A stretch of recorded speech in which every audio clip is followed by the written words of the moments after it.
So you think we should have a professional intro? Yeah, this is supposed to be our professional intro.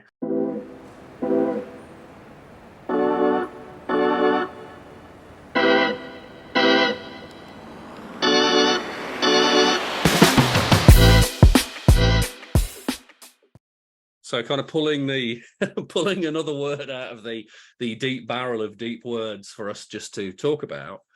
I'm going to throw the word consistency in the mix. And I don't know why I've said it like that, but it just seemed like it was a powerful word. So consistency. And I think this ended up on our list because we're talking about life hacks and the fact that everyone is looking for that thing which will get them to their destination really fucking quick with little effort. But actually, the things which make the difference over time are the things which you do consistently over time, and they're not sexy. They have to be developed into habits. They won't always look like they're changing things early on, but you have to do them consistently. But there seems to be a real, what's the word? A real resistance to things which take time and to things which take effort, which require some patience and some faith and trust. Yeah. I think that's how it ended up on the list. Yeah. I think the key to that, or the problem with that, is because we do live in a world where there are quick fixes to some of the things we want, especially maybe emotionally. When you look at emotional addiction and what we often do to avoid experiencing our emotions, like order something, buy yourself something, drink something, eat something, take drugs, we can get that instant feeling of relief from what we're experiencing. And of course, that's really understandable. If someone's going through an absolute shit show of a life right now, with loads of things going wrong, or they're just in a world of pain, you completely understand that. I saw somewhere the other day, when it comes to consistency, someone had literally, and I get this, this well-meaning, and they said, oh, in a study of so many people who, they basically was like, they were doing this in research on, or study on students who are about to take exams. And they had one group take this medication, one pill for the exam. And then they had other people do 4 weeks of hypnosis training. And they said that the outcome was basically the same. And not to poo-poo hypnosis, but I thought, well, I'll take the pill. If I'm studying for an exam, do I really want to go through 4 weeks of hypnosis? Now, of course, long term, we know hypnosis is going to be much better. You're not putting something in your body that you don't necessarily want to be taking, which has, it hasn't got side effects, hopefully, unless they start hypnotize you to change your name and say, and go around pretending you're someone you're not. I don't know. Like a chicken. Yeah, look, Alex, you're a chicken. Go around and pretend you're a chicken. I still think half that's fake, to be honest. I don't even believe half that stuff. But anyway, but going back to consistency, I was like, well, yeah, people want in a fast-paced, busy, trying to be productive life, people want to do things as quickly as they can. And if you can get the result through a pill, versus doing all this hypnosis training, for example, in that study, then of course you're going to take the pill. And I think this is, again, talking about mental health and stuff, why people take pills over doing the work daily, because it's, even though we know most medication doesn't really do anything, in my experience, it does for certain presentations, but not most of the ones we're overprescribing for.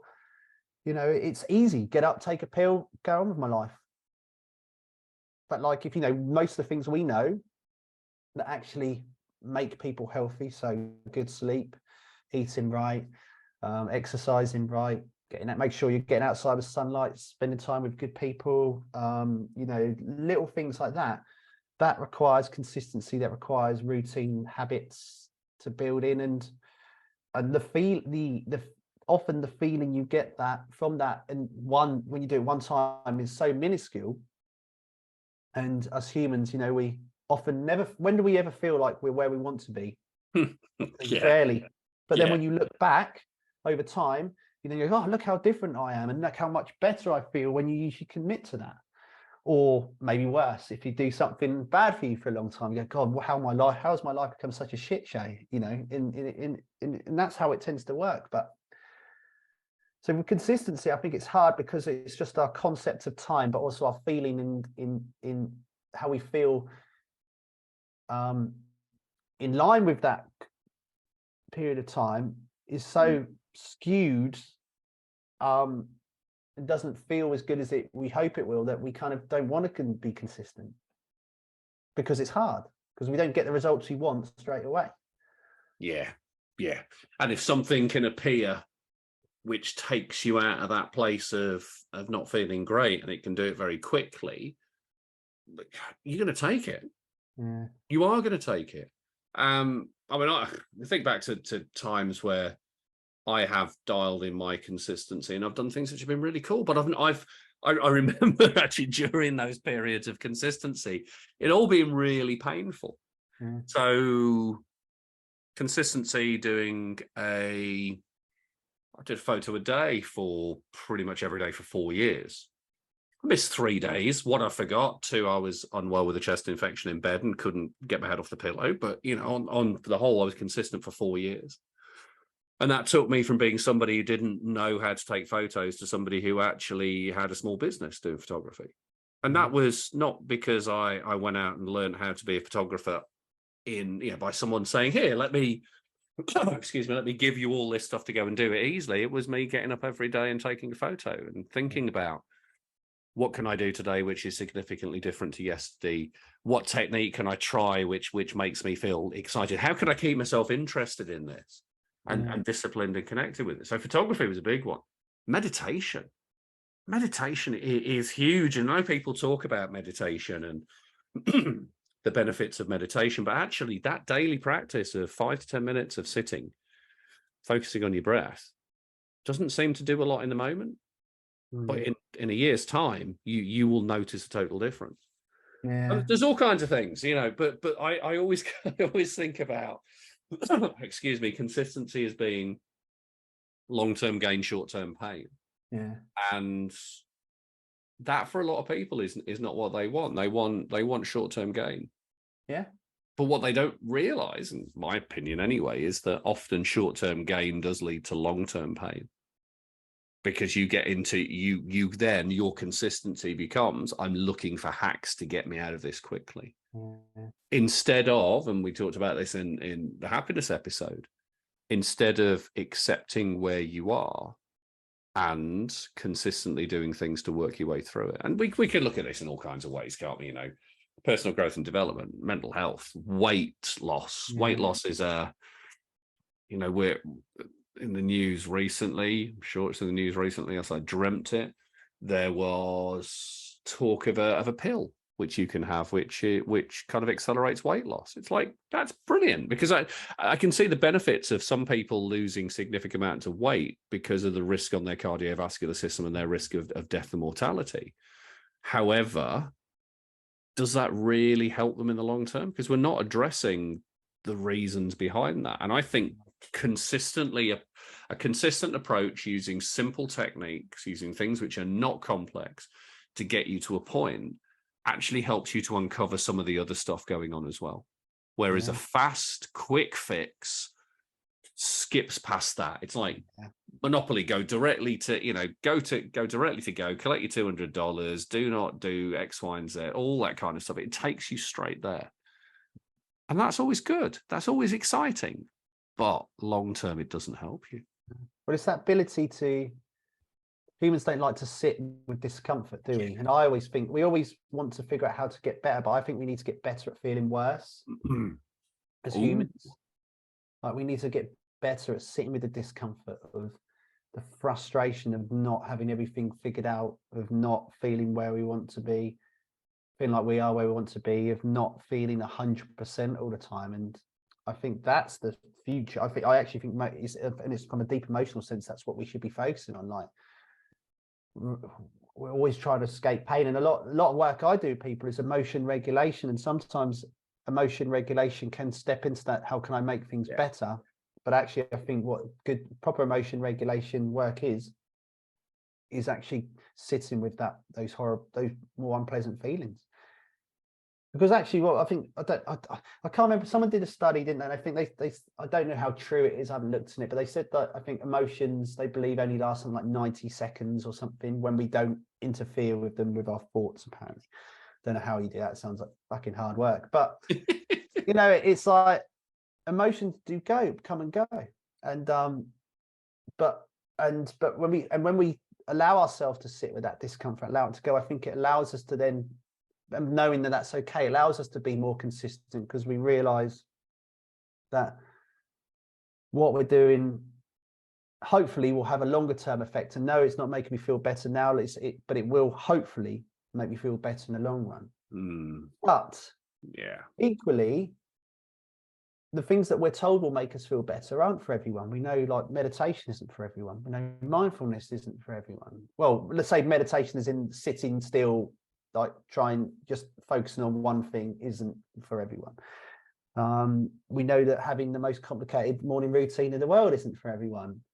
yes. We know that it's different. People, it's just finding what works for you. And actually, I think if we want to be consistent, it's keeping it as simple as possible, not finding something else to add on to what we already do to make it adding on what we already do, which with the hope that it's going to make us feel better. And I know, like, habit stacking and stuff like that can be really good, but I think consistency is probably harder because we're overcomplicating what consistency is. There's a piece in there what you talked about for me, which is it's consistency in doing things which help you, not consistency in doing things because you think something is missing from your life and somebody else tells you it should be there. Yeah. So it's back to the morning routine stuff. I mean, I love a morning routine. You know, and you listen to people on podcasts talk about how your morning routine should be, you know, up at 5 a.m, going and exercising, getting, you know, exactly 11.75 minutes of a particular type of wavelength of daylight in your eyeballs, you know, tea made from, you know, the virgin forests of the Outer Hebrides, and then you know, phone switched off, and it's like, okay, if in a perfect world that would be fantastic, but most of us have got something else going on, whether it's you get up in the morning and go, oh, shit, I've got to get the kids ready for school. Or you get up in the morning and go, actually, I've got a client I'm working with in a certain part of the world, which means I start at 7 a.m. It's not always that. It's that you don't always have the time to do this huge routine consistently. But if you take small bits and you go, right, as long as I have done these little bits and pieces, you know, for me, again, if I get to the gym every day, I'm happy. If I can get out and move, I'm happy. And, you know, and they're not necessarily big things, but doing them consistently is what makes a difference. And I think your point about meditation is really interesting. I was listening to a podcast the other day, and the guy on the podcast was talking about meditation, and he was saying about, you know, meditation, he said it's about making yourself, you know, take yourself past that point of comfort into that point of discomfort and then pushing through. And I'm like, no, it's just the worst thing you can do is force somebody into a situation where they feel discomfort. You force somebody who has had trauma in the past, where maybe there's been some, you know, some physical abuse or some emotional abuse, to get them to sit in silence, internally focused on their breathing with their eyes closed. That is not a safe place. That is not a safe place at all. And you're putting, and then just saying to someone, you're not getting what you need from it, just try harder. That's a whole other thing. But going back to the consistency piece, because obviously that's the word, I think consistency is cool, but you have to be aware that it's not going to fix anything quickly. And it's not to say that you won't get benefits from, you know, short-term benefits. You go to the gym every day for a week and you watch your diet for a week. By the end of the week, you're going to feel pretty good. You're going to feel so much better. But the real benefits come much, much further down the line. I think what I find really interesting as well, like most things in the well-being world, there's all this evangelical approach to this stuff as well. You know, I remember the first time I came across doing something consistency, and came across the work of people like James Clear with Atomic Habits. You know, that was brilliant. That was absolutely fantastic. But of course, I then turn around and tell everyone that this is how they should be doing things and get all evangelical about it. But this comes down to practicality of how do you kind of stay well and have well-being in the real world. But you know, consistency is part of that, but it's consistency to a size, shape, and time which works for you. It's interesting because I spoke about this, to some of this about this about consistency, and we're told that we should do X, Y, and Z to make ourselves feel better in that. But I said that I brought up the idea that what if you're not doing those things and you're giving yourself a hard time consistently for not doing those things, that's more harmful than doing those things. So actually, I think it's like, you know, we need to find a level of consistency that works for us. So, you know, you start by changing one small thing and make it as small as you need to make it if you want to do that. But ultimately, if you don't do that, don't beat yourself up for it. Like, you know, mobile phone. And I admit I do this. Sometimes I just get up and I'm like, you know, the girlfriend's still asleep. I don't want to wake her up. So I don't want to go around, start pottering and, you know, and making loads of noise. Sometimes I just get my phone out and I start scrolling, and you know what? Okay, no, maybe scrolling my phone isn't going to make me a multi-millionaire like some people claim. Not doing it does. But like, I noticed that when I just thought, fuck it, just allow myself to do this, it's okay. I'm not a bad person. It's not going to ruin my day or my life. Obviously, what you look at might do if you like start giving yourself a hard time, but actually the act of scrolling through my phone isn't that the end of the world. And yeah, okay, when we look at focus and attention, then yes, we can say that there's evidence to suggest that maybe it's stealing that away from us. But what is worse than any kind of consistency is the consistency of giving yourself a hard time. Yeah. So like, and that causes stress and that makes you feel worse. And like, you know, this is why I'm not, and I'm pro morning routines or any kind of routine that sets you up for the day, makes you feel better. But most of us can actually function quite well without. I know people who just get up and get cracking with their work. They make a coffee, sit in front of the desk straight away, and they're perfectly happy, and they're successful and they're doing well in life. They're doing a morning routine before it was given a label. Yeah. And like people who meditate by sitting down in the garden, closing their eyes for a bit, listening to the birds in the summer. They're meditating without it being formally labeled as meditation. It's just we've given a lot of these things a label now. Yeah. And that's what, we give things a label, which are perfectly normal things, and then we package it up and give it and sell it back to people. Yeah. When actually people have been doing that stuff already for years.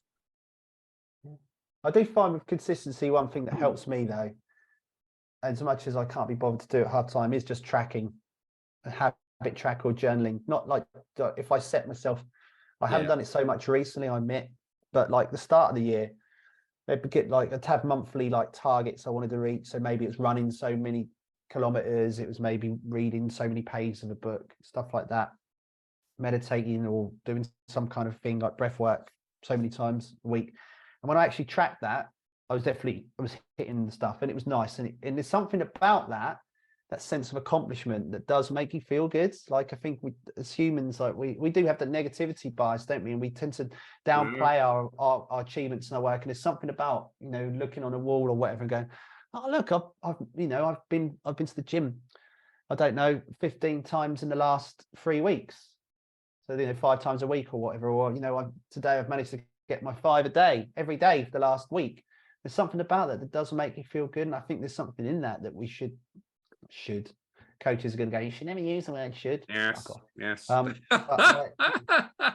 like it's well, I think I'm going to do this. That doesn't sound like you're committed. Okay. Do you know, it's interesting. It's interesting though, you talked about that consistency is it's maybe it's a double benefit. Maybe this is the principle of double effect, that actually you get the initial benefit from being consistent with something. That's your main thing.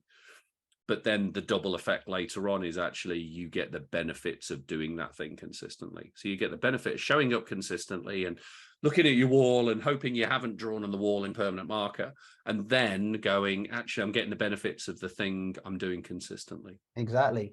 It's that, and it's also that it's keeping promises to yourself, isn't it? If I say I'm going to do this, and then I'm actually holding myself accountable by tracking it. Yeah. Maybe. There's something about that in self-esteem and how you feel about yourself, self-belief. It's something like, oh, look, yeah, I'm actually keeping promise to myself. I feel good about myself. The consistency of showing up and looking after myself or doing whatever it is paying off. And like, yeah, I've never thought of it like that, but I like that, just ticking off in itself. It's like, oh yeah, I feel good. And then the byproduct is, oh, actually, you know, if I was practicing piano, I'm now ready to do I'm getting ready for my grade 3 or whatever it is I'm currently working on, or I'm ready for an exam, or I'm ready for this, whatever it is I'm working towards.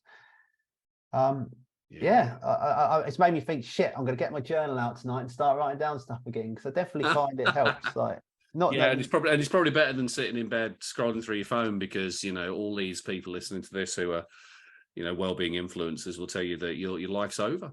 Yeah, exactly. Then you're going to die, and you did it once. Yeah, because you looked at LinkedIn at 6 o'clock in the morning, and mate, most of those people who say that stuff have got no. I'm going to say, I haven't got skin in the game, mate. I've just read too many self-help books. I'm going to say it now. They've had too many self-help books. Don't know what it's like to work with people who are literally in the fucking pits. You know, I'm not going to tell them stop looking at your phone every morning. You know, like, unless like it is like a major source of their problems. If like say they were going through a significant relationship breakup, and everything in the morning, the first thing they're doing is looking at their ex's Instagram, then I might be saying, is that helpful? Can we break that habit?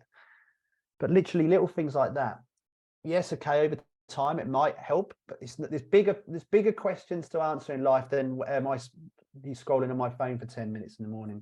Yeah, and if you know that waking up in the morning, scrolling through your phone's a problem, if it's something you do consistently, and that's the other thing about consistency, isn't it? It's not just about consistency in habits which help you, it's that default consistency in habits which don't. So, you know, like I like chocolate, you know, that's not a habit which really helps me in the long run. And I know that I should, there we go, the should word again, do something about it. But I also appreciate that I could tackle that, but that's probably not the bigger picture. There's something else going on. Well, but you know, if you know that waking up in the morning, the first thing you do is you put your phone on and you start scrolling stuff, or your phone's already on, you start scrolling stuff you shouldn't do, then put something in place to do that. So I have software on my phone which blocks social media, and I have it so it's on from probably about 7:30 at night. It will block most social media. So if anyone's listening to this wondering why I don't answer my messenger messages at 10 o'clock at night, it's because I can't access them, thankfully. But until about 7:30, 7:45 in the morning, because I know that if I'm tired or if I'm not careful, I will pick up my phone and I'll start scrolling through stuff. And I know that I give myself grief over that. Well, because I'm a coach meant to be helping people. And if I'm not doing this, then I'm some kind of, and I have to catch myself on that. And I have to have the awareness of that and go, at the end of the day, despite what some people might say and think about me, I am human. Yeah. So I put things in place. I put things in place where my willpower is not strong enough. I actually put something iron in place to stop me from doing that. But it's interesting my way of doing it. You said about that, because I do think, like, if your phone is getting in the way, let's use the phone example of you doing something that will actually benefit you. So say you've got an hour in the morning before you go to work, you want to change something about your life, mate. So maybe you want to just feel fitter and healthier. So you've got a 15-minute window to do exercise, but you're spending 15 minutes on your phone. Yes, you need to find a way to stop you using your phone, move out of the room, give it home, whatever you want to do, whatever people say, do. Yeah. But one thing I don't think we acknowledge when it comes to consistency, and I talk about this when I do my resilience talks with people, is that our energy levels and how our energy levels will impact our ability to be consistent. Yeah. So we know that the reason we sleep, we exercise, we eat well is because our energy is finite. Every day we need to restore our energy so we can focus on the things at hand. But when we're tired, when our stress levels are higher, maybe we're flipping, our lid's starting to flip, so maybe we're going outside of our window of tolerance, and we're in a more constant sympathetic state, highly aroused, not sexually, just before people start giggling away to themselves, but like, hyper vigilant, and our ability to then focus on doing the thing that maybe we could be doing that will make us feel better is going to be decreased, and we're more likely to do those things that are less, like, I know that when I'm tired, I'm going to go buy a pack of hobnobs and devour them. Now, of course, people will say you need to have a better, you need to have more willpower. And yes, I do need to have willpower. I could say, no, Alex, you're tired. You need to rest. Go eat something healthier. Don't do that. But when people are constantly tired, stressed, and worn out, their ability to be consistent is hard. And actually, often I would say probably the most important thing about consistency is getting rest and looking after yourself. Yeah. Because then you're less likely to resort to those coping mechanisms that alleviate that discomfort in the short term. Yeah. Understanding what triggers you and understanding when your resilience is at its lowest. Yeah. Your nervous system. Yeah. Like I said, when we spoke about happiness and emotions, like our body doesn't lie to us. If we're exhausted, it's telling us we need to, we need to listen to that. We can't out mindset a worn out nervous system. Yet people seem to think when it comes to consistency, yes, I agree, it does. You can, to an element, you need to, your mind is powerful. You can stretch yourself, but even the most fittest athletes in the world know that the key to their performance is rest.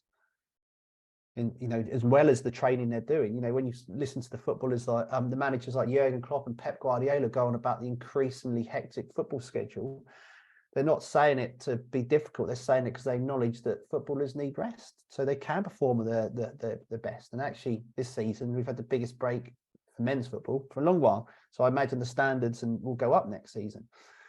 But that's reflective of everything in life. We're not resting. Which should be part of your consistent rest, should be something you're aiming towards. If you're not resting, you're gonna struggle to be consistent. You're gonna get injured. Your mental health's gonna go downhill. Your physical health's gonna go downhill, and the ability to do the things you want to do is gonna go out the window. That doesn't get acknowledged, I don't think, enough personally. Yeah, just agreed. Habits. Well, good habit. The first habit, if you're someone who is tired a lot of the time, the first habit you work on, how can I incorporate more rest and recuperation into my day? So maybe it isn't getting up and doing exercise, even though exercise has a benefit of doing some exercise is good for you, but maybe it's actually, can I just do some body relaxation stuff, body scan or some yoga nidra, NSDR, whatever it is you want to do that helps you feel more relaxed. There we go. I think that's probably nailed consistency, hasn't it, really? I'm sure loads of people got to say about it that we haven't touched on, but when we're famous and James Clear's listening to this, he might come back and have a few words about it, but we'll kind of go with that when he does. So. Well, I do think James Clear's book is one of the best easy to read self-help personal development books out there, because consistency and habit building is very important. Yeah. So shout out to James. Thanks for being our listener. Thanks, James. Right. I think that's all good for consistency. Yeah. See you in the next one. Cool. So you've been listening to Alex and Dave.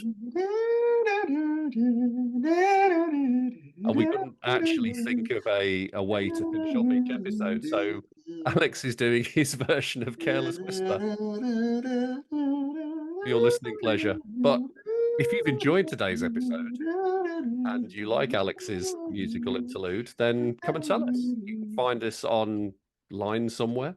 And if you like what we do, 5-star review would always be good. And share the love.